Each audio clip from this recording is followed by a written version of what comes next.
किसानों के सामने सरकार ने रखी 1.5 साल तक कृषि कानून को रोकने का प्रस्ताव। गुरुवार को विचार करेंगे किसान नेता। सरकार और किसानों के बीच 10वें राउंड की बैठक भी रही बेनतीजा। 22 जनवरी को अगली बैठक। अगले 48 घंटे में तय होगा किसान आंदोलन का भविष्य। कानून रोकने के लिए कोर्ट में हलफनामा देने को तैयार है सरकार। बैठक में किसानों ने की एमएसपी पर गारंटी की मांग। कृषि कानूनों के रद्द करने पर अड़े। 10वें राउंड की बैठक के बाद कृषि मंत्री नरेंद्र तोमर का बयान, 1.5 साल तक रुक सकते हैं कृषि कानून। कृषि मंत्री बोले, सरकार के प्रस्ताव पर 22 तारीख को जवाब देंगे किसान नेता। बातचीत से जताई रिजल्ट आने की उम्मीद। कृषि मंत्री ने कहा, कानून रोकने के बाद भी बातचीत होगी आज जारी रहेगी। सरकार समाधान निकालने की कोशिश जारी रखेगी। नरेंद्र सिंह तोमर का बयान, 10वें राउंड में ही समाधान निकलने की थी कोशिश। आगे यूनियन और सरकार बातचीत करते रहेंगे। 10वें राउंड की बैठक के बाद किसान नेताओं ने कहा, सरकार से कुछ बातचीत आगे बढ़ी, अगली बैठक में होंगे शामिल। 56 दिन बाद किसान आंदोलन में आया बड़ा ब्रेक थ्रू। पहली बार किसान नेता विज्ञान भवन से खुश होकर निकले। किसान नेता दर्शनपाल सिंह का बयान, 3 कानून और एमएसपी पर हुई चर्चा। एक कमेटी बनेगी जो भविष्य तय करेगी। ट्रैक्टर मार्च पर सुप्रीम कोर्ट का ऑर्डर पास करने से इनकार। कहा, केंद्र सरकार वापस ले याचिका। सुप्रीम कोर्ट ने ट्रैक्टर मार्च का फैसला दिल्ली पुलिस पर छोड़ा। कहा, पुलिस के पास लॉ एंड ऑर्डर पर फैसले का अधिकार। सुप्रीम कोर्ट के फैसले पर बोले किसान नेता राकेश टिकैत, किसानों की ट्रैक्टर परेड रोकने की हिम्मत किसी में नहीं। पंजाब के ब्यासा से करीब 50 ट्रैक्टरों पर सवार होकर किसान दिल्ली के लिए रवाना। टीएमसी विधायक अरिंदम भट्टाचार्य बीजेपी में शामिल। कहा, बंगाल के विकास के लिए ममता का साथ दिया था। अरिंदम ने ममता सरकार पर साधा निशाना। कहा, ममता सरकार में युवा हैं बेरोजगार, राज्य में सिर्फ राजनीति है, काम जीरो। बंगाल के हुगली में बीजेपी का रोड शो। कार्यकर्ताओं ने देश के गद्दारों को गोली मारने के नारे लगाए। रोड शो में शामिल शुभेंदु अधिकारी ने कहा, नंदीग्राम से बीजेपी उम्मीदवार को जिताना मेरी जिम्मेदारी। शुभेंदु अधिकारी ने कहा, टीएमसी के कार्यकर्ता जितनी गुंडागर्दी करेंगे, भाजपा का वोट उतना ही बढ़ेगा। शुभेंदु अधिकारी का ऐलान। कहा, नंदीग्राम को संभालेंगे, लेकिन कैंडिडेट पर फैसला केंद्रीय लीडरशिप करेगी। टीएमसी को शुभेंदु ने कहा, 2 टूक बोले, अभी ट्रेलर देख रहे हैं, पिक्चर अभी बाकी है। बिना सीएम फेस के बंगाल चुनाव लड़ेगी बीजेपी। कैलाश विजयवर्गीय ने दी जानकारी। टीएमसी सांसद सौगत राय ने इशारों में बीजेपी पर साधा निशाना। कहा, दूसरे लोग जो नेताजी की जयंती आज मना रहे हैं, हम हमेशा मनाते हैं। बंगाल चुनाव से पहले जंगल महल इलाके के लिए कई बड़े ऐलान। सीएम ममता बनर्जी ने 37 प्रोजेक्ट्स की घोषणा की। ममता की घोषणाओं में ज्यादातर बस टर्मिनल, रोड और वाटर प्रोजेक्ट्स शामिल। झारग्राम में सुपर स्पेशलिटी हॉस्पिटल का भी ऐलान। जेपी नड्डा के बीजेपी अध्यक्ष बने साल भर पूरे। देश भर के कार्यकर्ताओं का जताया आभार। किसान आंदोलन और पार्टी के आंतरिक मामलों पर 22 जनवरी को कांग्रेस कार्य समिति की बैठक। तमिलनाडु विधानसभा चुनाव की तैयारी में कांग्रेस। 23 जनवरी को चुनाव प्रचार अभियान की शुरुआत करेंगे राहुल गांधी। यूपी विधान परिषद की गैलरी में वीर सावरकर की फोटो पर कांग्रेस एमएलसी ने जताई आपत्ति। सभापति ने जांच के दिए निर्देश। सावरकर विवाद पर बोले यूपी के मंत्री एसएन सिंह, कांग्रेस नेता इतिहास को सिर्फ एक परिवार तक ही जानते हैं। एसएन सिंह ने कहा, कांग्रेस एमएलसी को यह पता होना चाहिए कि सावरकर की तारीफ इंदिरा गांधी भी कर चुके हैं। असम में सीबीएसई बोर्ड की परीक्षा से पहले होगा विधानसभा का चुनाव। मुख्य चुनाव आयुक्त ने दी जानकारी। शहीद दिवस को लेकर गृह मंत्रालय ने जारी किया निर्देश। सभी राज्यों और केंद्र शासित प्रदेशों को लिखी चिट्ठी। 30 जनवरी को सुबह 11 बजे 2 मिनट काम रोककर मौन रहने की सलाह। संसद के बजट सत्र से पहले 30 जनवरी को प्रधानमंत्री की अध्यक्षता में सर्वदलीय बैठक। वीडियो कॉन्फ्रेंसिंग के जरिए पीएम मोदी सांसदों को संबोधित करेंगे। पीएम मोदी ने यूपी को दिया बड़ा तोहफा। पीएम आवास योजना के तहत 6 लाख लोगों को मिले 2691 करोड़ रुपए। पीएम मोदी ने लाभार्थियों के साथ की बातचीत। लाभार्थियों ने कहा, उम्मीद नहीं थी सरकार से इतनी बड़ी सहायता मिलेगी। पीएम मोदी ने कहा, 5 लाख से ज्यादा परिवारों को मिली पहली किस्त। 80,000 परिवारों को मकान की दूसरी किस्त मिली। प्रधानमंत्री ने कहा, अगली सर्दी में आपका अपना घर भी होगा और घर में सुविधाएं भी होंगी। पीएम मोदी बोले, गरीबों को घर देना हमारा लक्ष्य। पिछली सरकार ने रोड़े अटकाए। तेजपुर यूनिवर्सिटी के 18वें दीक्षांत समारोह में पीएम मोदी का संबोधन। 22 जनवरी को वर्चुअल भाषण देंगे। रक्षा मंत्री राजनाथ सिंह ने सिंगापुर के डिफेंस मिनिस्टर के साथ की बैठक। द्विपक्षीय मुद्दों पर हुई चर्चा। दुबई में केंद्रीय विदेश राज्य मंत्री वी मुरलीधरन ने ट्रेनिंग सेंटर का उद्घाटन किया। भारतीय मूल के लोगों को सिखाए जाएंगे स्किल्स। एनडीआरएफ का 16वां स्थापना दिवस मनाया गया। दिल्ली के विज्ञान भवन में एनडीआरएफ डीजी एसएन प्रधान भी शामिल। फ्रांस के 4 रफेल विमान जोधपुर पहुंचे। भारत के खरीदे गए रफेल के साथ करेंगे 24 जनवरी तक सैन्य अभ्यास। चिनाब नदी पर 5281 करोड़ के हाइड्रो प्रोजेक्ट की मंजूरी।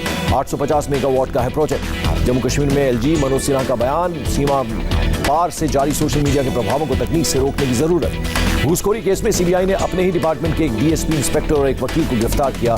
5 दिन की पुलिस कस्टडी में भेजे गए दोनों। गुरु गोविंद सिंह की जयंती पर जगमगाया अमृतसर का गोल्डन टेम्पल। बड़ी तादाद में श्रद्धालु पहुंचे। बिहार के सीएम नीतीश कुमार पटना साहिब गुरुद्वारे पहुंचे। गुरु गोविंद सिंह की जयंती पर मत्था टेका। बिहार के नौबतपुर में बदमाशों ने दानापुर कोर्ट के एक स्टाफ को मारी गोली। संपत्ति विवाद के चलते हत्या की आशंका। यूपी के मथुरा में आरएसएस प्रमुख मोहन भागवत ने एक स्कूल का किया उद्घाटन। बीएसपी के पूर्व महासचिव नसीमुद्दीन सिद्दीकी और राम अचल राजभर की जमानत याचिका पर 22 जनवरी को होगी सुनवाई। प्रयागराज में अतीक अहमद के गुर्गों पर जमकर चला प्राधिकरण का बुलडोजर। अब तक 47 भूमाफिया से खाली करवाई गई जमीन।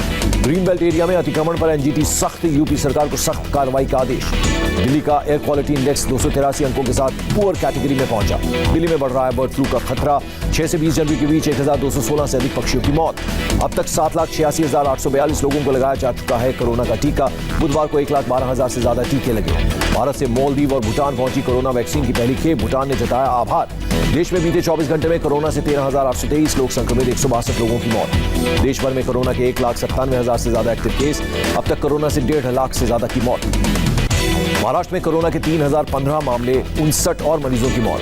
यूपी में कोरोना से ठीक होने का आंकड़ा बढ़ा। एक्टिव केस की तादाद घटकर 7,873 पर पहुंची। यूपी में अब तक 2 करोड़ 65 लाख से ज्यादा लोगों का कोरोना टेस्ट। मंगलवार को 1,30,000 के करीब सैंपल टेस्ट।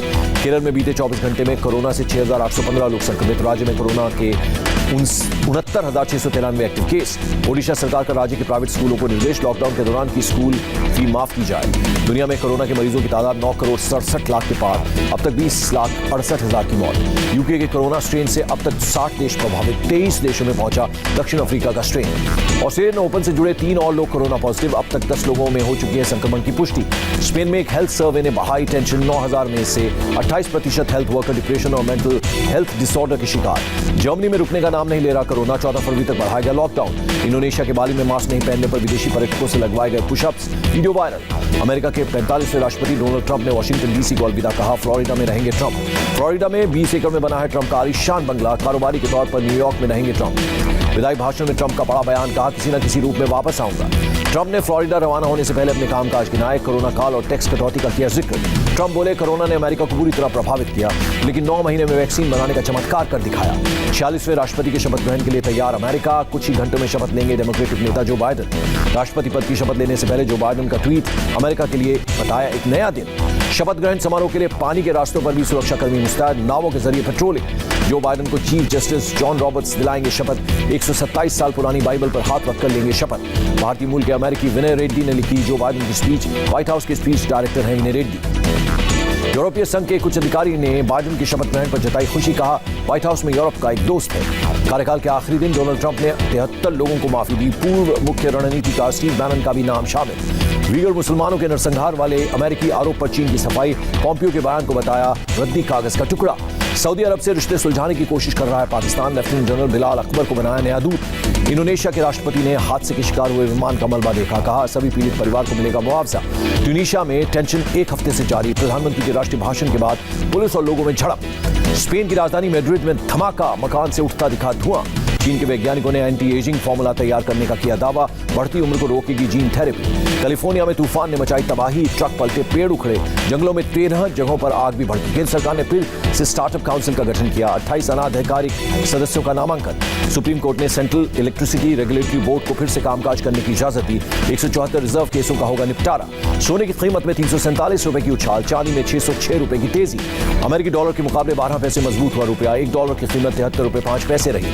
सेंसेक्स में 393 और निफ्टी में 123 अंकों की उछाल के साथ शेयर बाजार बंद। IPL 14 में राजस्थान रॉयल्स की कप्तानी करेंगे संजू सैमसन। स्टीव स्मिथ को रिटेन नहीं किया जाएगा। तांडव के निर्देशक अली अब्बास जफर को 3 हफ्ते तक गिरफ्तार नहीं कर सकती यूपी पुलिस। बॉम्बे हाईकोर्ट ने दी अग्रिम जमानत।